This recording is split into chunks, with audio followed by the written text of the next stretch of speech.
चलिए, good afternoon guys. आज male reproductive system का जो रेस्ट पार्ट है उसको हम करने जा रहे हैं। और जहां तक मेरा ख्याल है कि छोटे छोटे ट्यूब्यूल्स के बारे में चर्चा हो रही थी। सबसे पहले मैंने चर्चा किया सेमिनिफरस ट्यूब्यूल का। सेमिनिफरस ट्यूब्यूल पढ़ाने वक्त ही मैंने क्या किया था, स्पर्मेटोजेनेसिस पढ़ा दिया।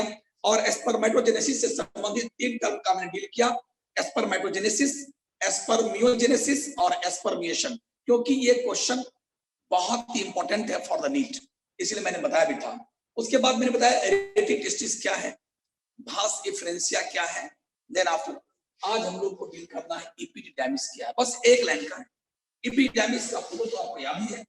एपिडिडाइमिस का पूरा याद ही है। This is the testis.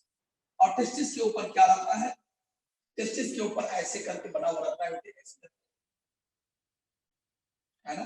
ये क्या है एपिडिडाइमिस। इसके अंदर क्या होते हैं, लॉन्ग ट्यूब्यूल्स होते हैं बेटे, लॉन्ग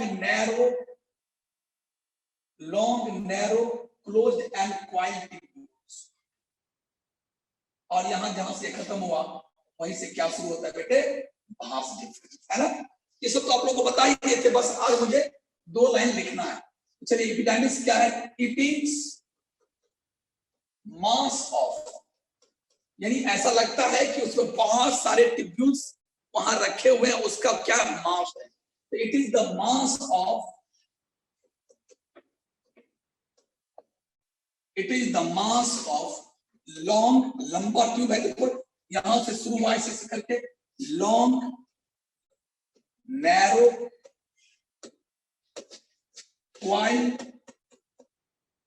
एंड क्लोज्ड। एक इनक्लोज्ड है। It is the mass of long, narrow, coiled and closed tubules which is present कहाँ रहता है, which is present along the inner side of testis। आप देखिए टेस्टिस के ऊपर कैसे रखा रहता है, तो टेस्टिस के इनर साइड पर, along the inner side of the testis, along the inner side of the testis, testis के इनर साइड के along में एपिडिडाइमिस है। एपिडिडाइमिस क्या है, it is the mass of long, coiled, closed and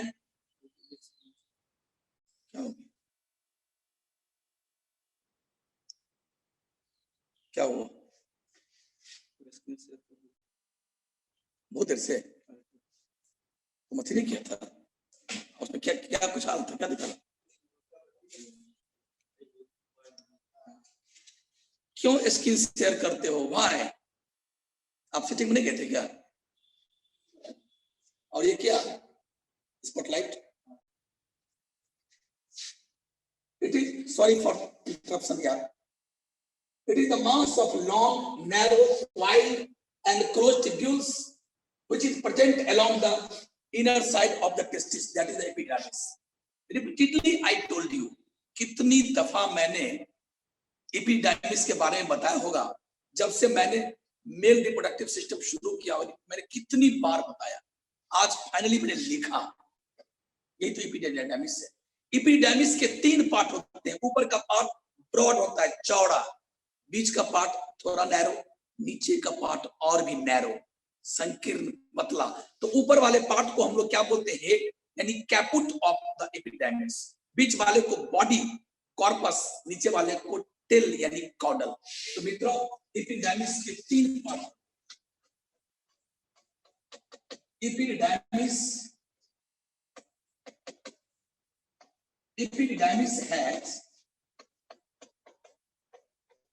3 parts। Epididymis है 3 parts. कौन कौन parts होंगे बेटे, पहला हेड, और हेड सबसे ऊपरी पार्ट को बोलते हैं, it is also called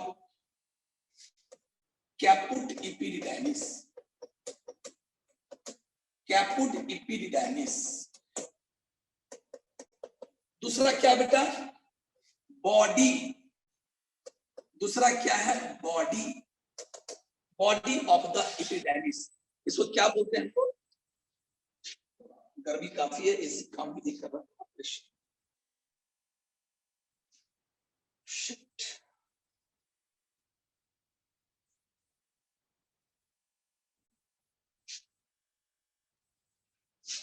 body, it is also called corpus, corpus epididymis, corpus epididymis। और लास्ट वन थर्ड क्या है? इसको टेल कहते हैं बेटे, टेल। और टेल का दूसरा नाम क्या है? Cauda epididymis, cauda epididymis। हो गया। यानी एपिडिडाइमिस के 3 पार्ट होते हैं, एपिडिडाइमिस के 3 पार्ट होते हैं। अगर हम ऐसे बना दें कि एपिडिडाइमिस के 3 पार्ट में कौन कौन, तो ये ऊपर वाला पार्ट हो गया हेड यानी कैपुट, बीच वाला पार्ट हो गया बॉडी यानी कॉर्पस, और नीचे वाला पार्ट हो गया टेल यानी काउडा। और यहां से एपिडिडाइमिस समाप्त हुआ और यहीं से क्या शुरू हो जाता है? भास डिफरेंशिया, भास डिफरेंशिया। तो मित्रों मैं समझता हूं कि एपिडिडाइमिस बिल्कुल क्लियर हो चुका है। चलिए अब इससे हट करके हम लोग आगे चलते हैं भास डिफरेंशिया पर। भास डिफरेंशिया के बारे में क्या बोलिएगा? चलो अगला शुरू करते हैं। भास डिफरेंशिया, इसे भास डिफरेंशिया भी कहते हैं, भास डिफरेंस भी कहते हैं, या इसे भास डिफरेंस को हो, और भी इसके नाम है। और इसे आप डक्टस, डक्टस डिफरेंस भी कह सकते हैं या डिफरेंशिया भी कह सकते हैं। इतने नाम है, भास डिफरेंशिया बोलो, भास डिफरेंस बोलो, डक्टस डिफरेंस बोलो, डक्टस डिफरेंशिया बोलो, ये सब नाम। लेकिन याद यही रखना है जो अंदर टेस्टिस के अंदर में पढ़े थे उसका नाम था भास इफेरेंशिया, वहां पर था इफेरेंशिया, इफेरेंस। यहाँ पर डीफे, वहां पर है इफे, ये डीफे है वो इफे है। ओके तो चलिए बेटे, तो भास डिफरेंशिया या भास डिफरेंस क्या है? It is long tube like structure, it is long, very long, other very long, it is very long tube like structure which originates from the tail of epididymis, epididymis के tail से ये originate होता है, start होता है, and mix with duct of seminal vesicle, seminal vesicle के duct से मिल जाता है, and form ejaculatory duct। याद आया? और एक बात और भी था, सेमिनल डक्ट से मिलने से पहले थोड़ा सा डायलेट कर गया, डायलेट माने फैल गया था, और उस पार्ट को हम लोग क्या कहते हैं? एम्पुला। चलो अब हम क्या लिखेंगे? कोई जोड़ी नहीं लिखने की, सिर्फ मैं फोटो याद दिला देता हूं कि अगर ये क्या था, यूरिनरी ब्लैडर है, याद दिला देता हूं ये यूरिनरी ब्लैडर है। और यहां पर क्या था बेटे?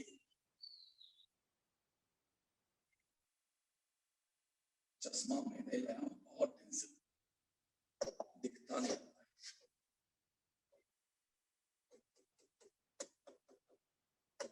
सिर्फ एक साइड का मैं बता रहा हूं, ऐसे आया, ऐसे आया, और आने से पहले खुल गया था, और ऐसे क्या हुआ, ये ऐसे खुल गया, ऐसे आया, ऐसे, और ये क्या है?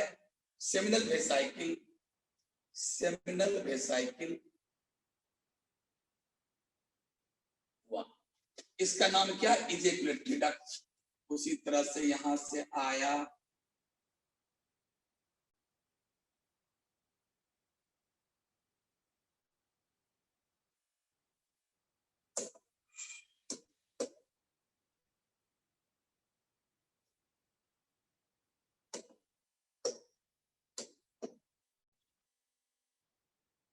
देखिए ये क्या है? भास डिफरेंस। कहां शुरू हुआ? यहां से शुरू हुआ था,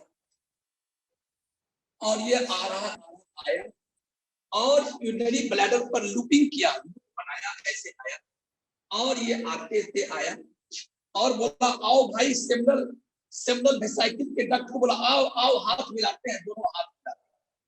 लेकिन हाथ मिलाने से पहले कौन कर रहे हो? खुल गया, डायलेट हो गया, चौड़ा हो गया, इसे एम्पुला कहते हैं। कितनी दफा बता, और आया इस डक्ट से हाथ मिलाया, इसका नाम हो गया अब इजेकुलेटरी डक्ट। इजेकुलेटरी डक्ट यानी ईडी, इसका भी नाम क्या हुआ, ईडी।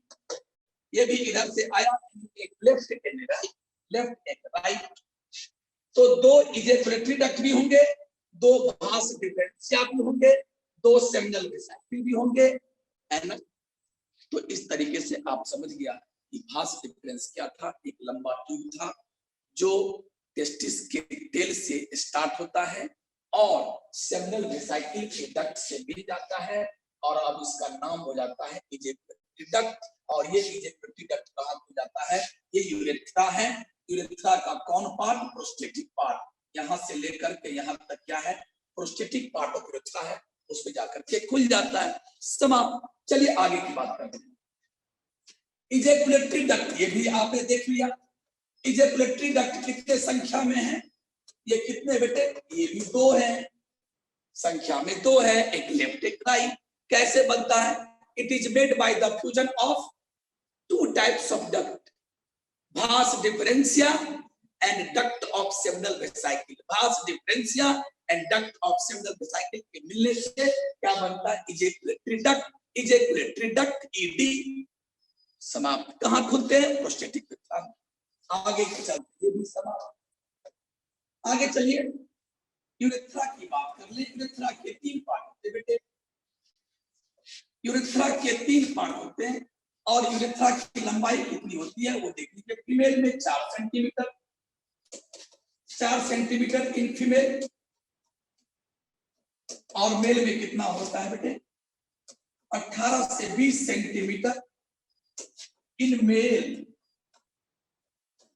और मैं सिर्फ मेल की बात कर रहा हूं, फीमेल में कोई बात ही नहीं है। फीमेल यूरेथ्रा को बस, चूंकि यूरेथ्रा छोटा सा है, उसको 2 या 3 भागों में डिवाइड नहीं किया जाता, लेकिन मेल का यूरेथ्रा काफी बड़ा है।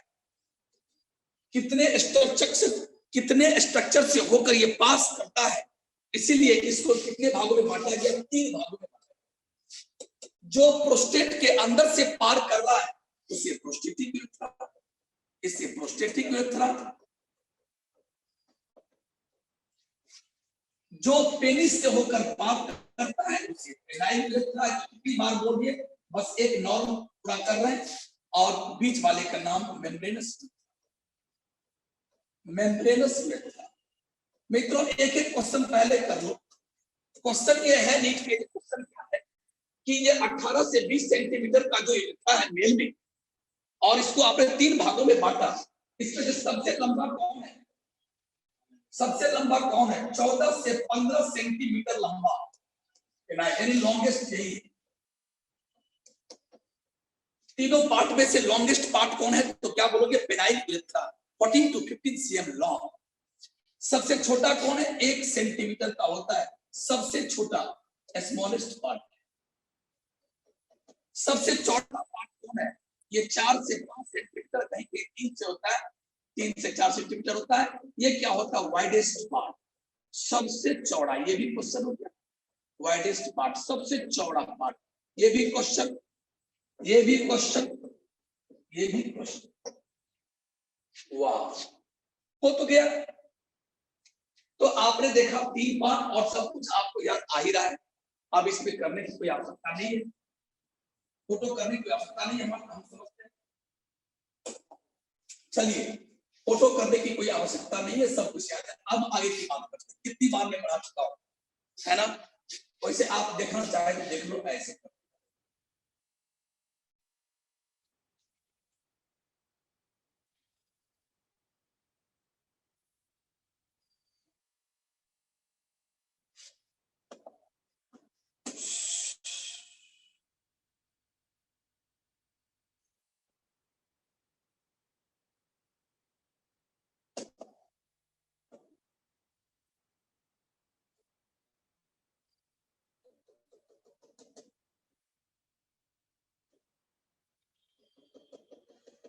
दिस इज द पेनिस, यानी ये हुआ पेनाइल यूरेथ्रा। ये क्या हुआ, अगर इसको मैं काला रंग से कर दूं, ब्लैक रंग से कर दूं, ब्लैक, ये पूरा पूरा यूरेथ्रा हो गया, और पूरा यूरेथ्रा का ये कौन पार्ट यहाँ से पेनिस है, तो पेनिस से जो गुजरा उसको पेनाइल यूरेथ्रा, यानी इस यूरेथ्रा को पेनाइल यूरेथ्रा। और चूंकि यहाँ पर क्या है बेटे, ये क्या है, बोलिए बोलिए, प्रोस्टेट। जो प्रोस्टेट से गुजरा यानी यहां से लेकर के यहां से लेकर यहाँ को क्या बोलते हैं, प्रोस्टेटिक यूरेथ्रा।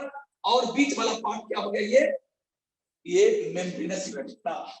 ये यहाँ पर क्या बोलते हैं, बल्बो यूरेथ्रल ग्लैंड बोलते हैं, बल्बो यूरेथ्रल ग्लैंड। बस हो गया। अब चलिए, अब इसमें एक महत्वपूर्ण बात आती है, जब आपको फोटो बना ही दिए, एक महत्वपूर्ण बात, प्रोस्टेटिक यूरेथ्रा के सबसे अपर पार्ट और प्रोस्टेटिक यूरेथ्रा का सबसे निचला पार्ट, इस दोनों पोर्शन पर इंपॉर्टेंट लाइन है। दोनों पोर्शन पर क्या होता है, मैंने क्या बनाया, कुछ स्ट्रक्चर होता है, मसल फाइबर का बना होता है। मित्रों इसे क्या कहते हैं, बहुत इंपॉर्टेंट चीज बता रहा हूं, स्फिंक्टर कहते हैं। ये भी स्फिंक्टर, ये भी स्फिंक्टर। स्फिंक्टर उसको कहते हैं, एक ऐसा दरवाजा है स्फिंक्टर, वैसे दरवाजे को कहते हैं, वैसे गेट को कहते हैं, जो गेट तभी खुलता है जब काम खुलता है, और बिना काम का बिल्कुल क्लोज होता है, मांसपेशियों का बना होता है, मसल्स का बना होता है, कहीं स्मूथ मसल तो कहीं एस्ट्रेटेड मसल्स, एस्ट्रेटेड मसल्स के बने होते हैं। जैसे मैं आपको बता दूं कि मैंने आपको बताया ये क्या एनस, ये एनस है मित्रों। यहां से क्या आता है, ये anal canal, this is the rectum. यहां पर क्या हुआ, फीकल मैटर स्टूल यानी लैट्रिन जमा रहता है, और यहां से इसको पास करता है। तो मित्रों मैं ये बताया कि ये जो एनस है, यहाँ भी स्फिंक्टर होते हैं, एनस बंद रहता है जब वहां से फ्लैटस पास करता है, यानी हवा छूटना हो तो ये खुलेगा, या फिर यहाँ से अगर लैट्रिन को पास करना हो, स्टूल मैटर यानी फीकल मैटर को पार करना हो, तब जाके ये खुलेगा, ओपन होगा, यानी रिलैक्स होता है। ओपन होना का मतलब क्या, यहाँ का मसल रिलैक्स हो गया। ध्यान से सुनिए, अगर मैं बोलूंगा कि स्फिंक्टर के मसल्स, स्फिंक्टर जिस मांसपेशियों का बना है वो मसल रिलैक्स कर गया, मतलब क्या, वो खुल गया, अब यहां से जो भी चीज पास करना वो पास करेगा। अगर मैं बोलूंगा कि मसल कॉन्ट्रैक्ट कर गया, सिकुड़ गया, तो मतलब क्या, वो और टाइट हो गया और बंद हो गया। यानी कॉन्ट्रैक्ट का मतलब मोटा मोटी क्या बोलोगे कि वो छेद बंद हो गया, रिलैक्स का मतलब बोलोगे वो छेद अब खुल गया, जो पार करना वो पार कर सकता है। ये हुआ स्फिंक्टर। मेरे मित्रों स्फिंक्टर वर्ड अब आप लोग समझ गए। स्फिंक्टर वर्ड बहुत जगह मिलेगा आपको, स्फिंक्टर वर्ड बहुत जगह मिलेंगे आप। ये मान लो क्या है, स्टमक है, ये इसोफेगस है, इसोफेगस यहाँ समाप्त हुआ, इसके बाद स्टमक शुरू हो गया, स्टमक यहाँ समाप्त हो गया, तो यहाँ भी स्फिंक्टर होते हैं, इसको LES कहते हैं, लोअर इसोफिजियल स्फिंक्टर, इसोफेगस के लोअर पार्ट पर है। अगर खाना आया तो खुल गया, खाना दनादन खा रहा स्टमक में, खाना आना बंद, ये बंद। उसके बाद इसको बोलते हैं क्या, पाइलोरस, यहाँ भी स्फिंक्टर, यानी आपके बॉडी में बहुतों जगह स्फिंक्टर है। तो यहाँ भी क्या होते हैं, प्रोस्टेटिक यूरेथ्रा के अपर एंड पर स्फिंक्टर और प्रोस्टेटिक यूरेथ्रा के लोअर एंड पर स्फिंक्टर। ऊपर वाले का नाम है इंटरनल, चूंकि ये अंदर में है, इंटरनल यूरेथ्रल स्फिंक्टर, और ये बाहर है तो एक्सटर्नल यूरेथ्रल स्फिंक्टर। मेरी बात समझ आ गई। अब देखिए, अगर यूरिन पार करना हो, यहाँ क्या होते हैं, यूरिन होते हैं। अगर यूरिन को पार करना हो, यूरिन अगर यहाँ से यहाँ आना हो यूरिन को, तो इस दोनों को खुलना होगा, दोनों का मसल को रिलैक्स होना होगा, यानी इंटरनल स्फिंक्टर और एक्सटर्नल यूरेथ्रल स्फिंक्टर दोनों के मसल्स को, दोनों को रिलैक्स होना होगा। रिलैक्स माने खुलना होगा, तभी यूरिन आएगा। लेकिन जरा गौर फरमाइएगा, अगर मैं ये बोलूं कि अगर सीमेन आ रहा है, कौन आ रहा है,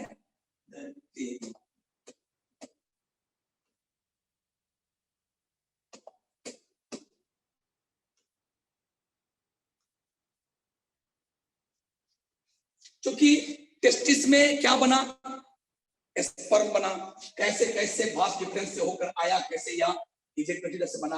अगर सीमेन या अगर स्पर्म को आना हो, स्पर्म को पार करना हो यहाँ तक, तो उसके लिए इसका खुलना जरूरी नहीं है। ये तो ऊपर हो गया ना, ये खुलना जरूरी है। तो फॉर पासिंग स्पर्म और सीमेन, सीमेन को अगर पेनिस से पास करना है तो इसका खुलना जरूरी है, एक्सटर्नल यूरेथ्रल एस्फिंक्टर का खुलना जरूरी है। लेकिन अगर यूरिन को पार करना होगा, इसको भी खुलना, ये दो गेट को खुलना होगा, कब आएगा। लेकिन स्पर्म को सीमेन को आने के लिए सिर्फ इसको खुलना। माय डियर, समझ में आया? अगर ना तो यूरिन को पार करना हो ना सीमेन को पार करना हो, तो ये दोनों एस्फिंक्टर क्या होते हैं, कॉन्ट्रैक्टेड अवस्था में होते हैं, बंद होते हैं। ये बात समझ आ गया? तो मित्रों, इंटरनल यूरेथ्रल एस्फिंक्टर और एक्सटर्नल यूरेथ्रल एस्फिंक्टर आपने सीखा, जो प्रोस्टेटिक यूरेथ्रा के अपर एंड पर और लोअर एंड। चलिए माय डियर, नेक्स्ट चलता हूं। यूरेथ्रा समाप्त होने के बाद अब चलते हैं आपको लिए थोड़ा सा, मैं टाइम कितना है, सीमेन। मैं पहले सीमेन पढ़ाऊंगा और उसके बाद में पढ़ाऊंगा, देखिए क्या, इससे पहले था दो चीज, पेनिस का टीएस, अगर पेनिस का ट्रांसवर्स सेक्शन करूंगा तो कैसा स्ट्रक्चर कैसा हो। उसके बाद accessory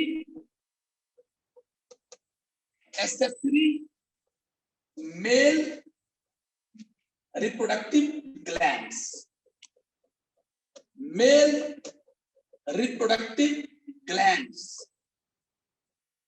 accessory male reproductive glands की बात करूं, उसमें क्या क्या आएगा ये पढ़ाऊंगा आपको। सेमिनल वेसिकल, प्रोस्टेट ग्लैंड और बल्बोयूरेथ्रल ग्लैंड। बल्बोयूरेथ्रल ग्लैंड, जिसका दूसरा नाम कॉपर्स ग्लैंड, ये पढ़ाऊं देन द सीमेन। तो अब सीमेन के बारे में पढ़ा है, सीमेन क्या है। उसके बाद फिर हम बैक यहाँ, मैं उल्टा यहां जाऊंगा।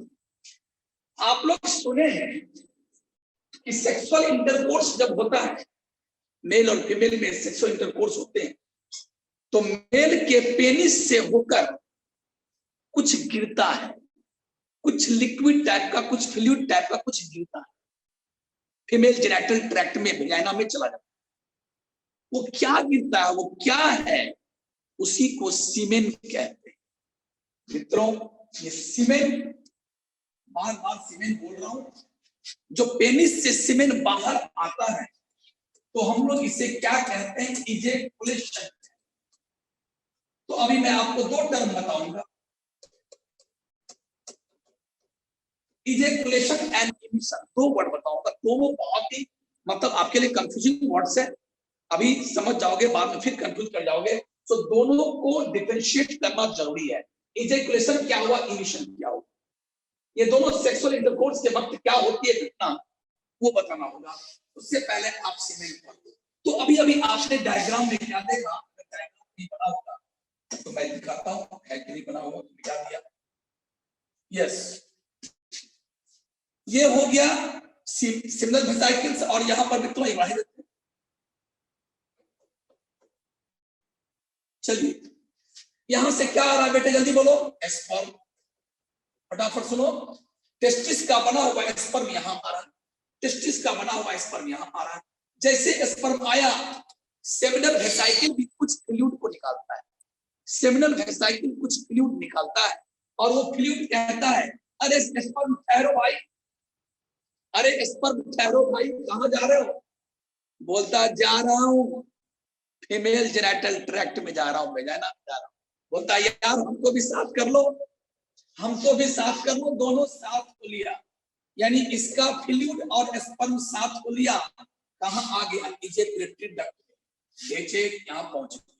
इधर भी वही घटना घटी, स्पर्म आ रहा था, इस टेस्टिस से यहां आया, इसका सिक्रीशंस बोला, इसका फ्लूइड बोला भाई कहां जा रहे हो, बोला वहीं जा रहा हूं। साथ ले लो, इसको भी साथ ले लिया, कहाँ आ गया, कहाँ आ गया, प्रोस्टेटिक यूरेथ्रा में आ गया। क्या चीज, इसका सिक्रीशंस और स्पर्म।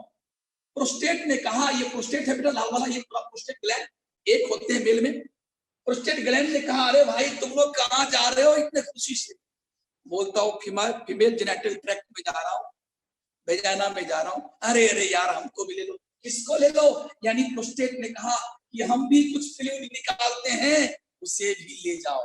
और प्रोस्टेट बोलता है यार मैं डायरेक्टली कहाँ निकाल के छोड़ देता हूँ, यूरेथ्रा में। चूंकि प्रोस्टेटिक यूरेथ्रा कहाँ से क्रॉस करता है, प्रोस्टेट से।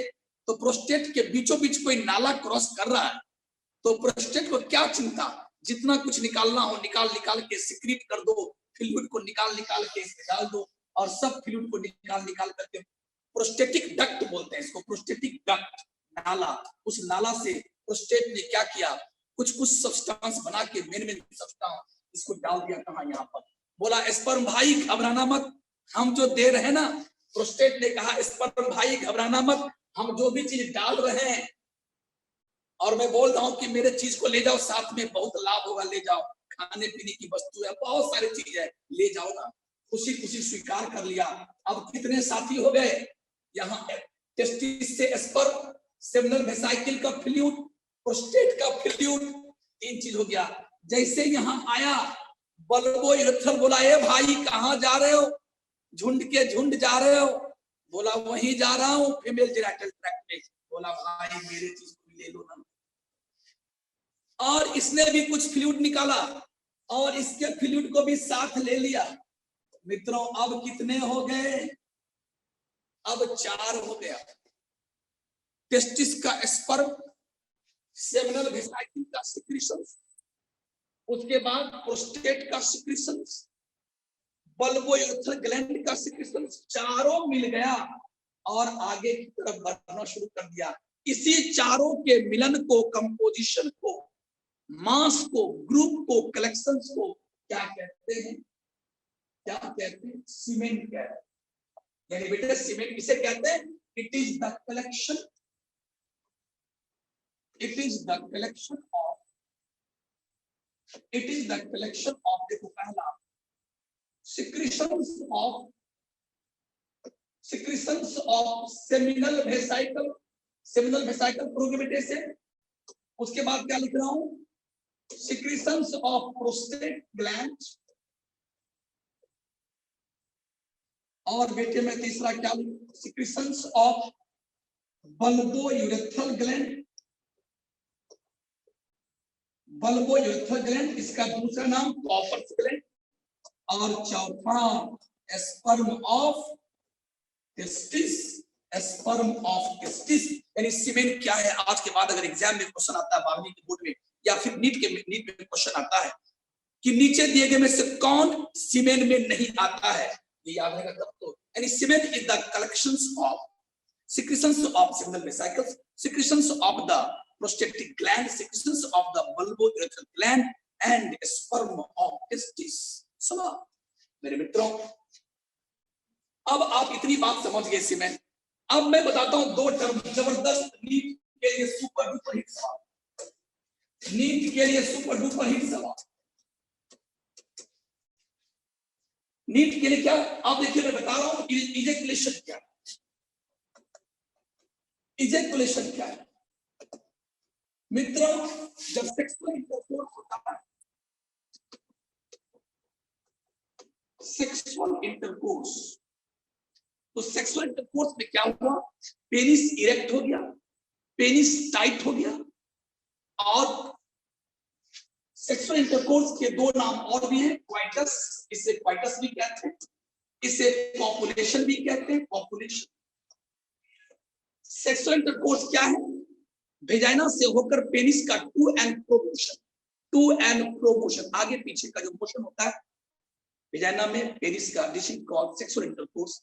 और इसमें पेनिस को फ्रिक्शन से बचाता कौन है, पेनिस को स्लिपरी कौन बनाता है, स्लिपरी तो कॉपर ग्लैंड से निकला हुआ चीज, यानी कॉपर ग्लैंड से निकलता क्या, उसका नाम क्या है, जो स्लिपरी बना देता है इसे मित्रों, उसका नाम है म्यूकस, नाम उसका म्यूकस। और ये म्यूकस क्या करता है, किसका, बल्बो यूरेथ्रल ग्लैंड से निकला हुआ, यानी कॉपर्स ग्लैंड से निकला हुआ म्यूकस। ये म्यूकस कैसा होता है, एकदम फिसलने वाला होता है। पेनिस को क्या बना देता है, स्लिपरी, लुब्रिकेंट, और वो फिसलता है, जिसके कारण सेक्सुअल इंटरकोर्स फैसिलिटेट होता है, हो पाता है। उसमें क्या होता है, जैसे सेक्सुअल, मतलब इन द मीन टाइम जब सेक्सुअल इंटरकोर्स चल रहा होता है, उसी बीच में क्या होता है कि, चलिए मैं फोटो में चलता हूं, यहां पे चलता हूं। सेक्सुअल इंटरकोर्स चल रहा होता है तो उसी बीच में क्या होता है, ये सब थोड़ा मिटा लेते हैं।